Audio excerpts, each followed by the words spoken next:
want to talk to you a little bit about looking at a home for the very first time. So if you're very first time to see the home, you want to take note of some things that you will want to ask the inspector.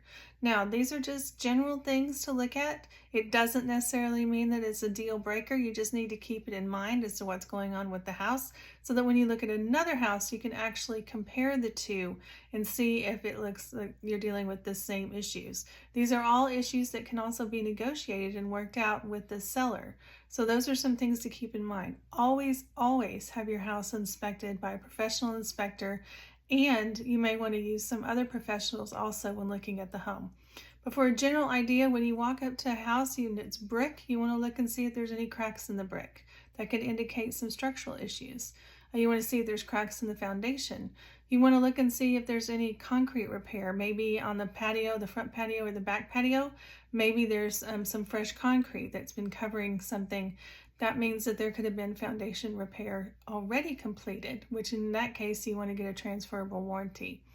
When you go in, you also want to look outside at the AC unit, see how old it is, and see those R22. Those are very old, and you can't always get Freon for those anymore because there's been a lot of changes in Freon. When you go inside the house, you want to look at the windows and see if they're storm windows, single pane windows. You want to look and see at the corners of the sheetrock of the windows. Are there cracks there? Are there doors that you can't open or shut, or that are difficult to open, or they stick? That can indicate maybe there's been some movement also. Not necessarily a deal breaker, but something that you need to keep in mind.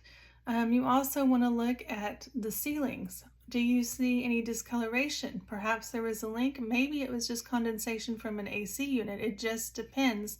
And you want to rely on your inspector to tell you that, but you want to take note of it. You also may see discoloration. Maybe there's fresh paint in the ceiling and it's not in any other area. That could be an indicator of something going on. Or it could be just that they replaced a ceiling fan and painted over the area of the hole that they replaced it with. So that can be something that's happening too. It can be major, it could be not major, but you want to notice those things because when you go to the next house, if it doesn't have those things, you keep that in mind because you don't want to get distracted by the staging, the upgrades, and everything else that's in the home. So again, when you go back outside, if you're at a frame house that's not brick, you want to look and see is there any wood rot on the house and see if that might if that was dealt with. The seller's disclosure is going to give you a lot of information. For more videos, follow me, like and subscribe.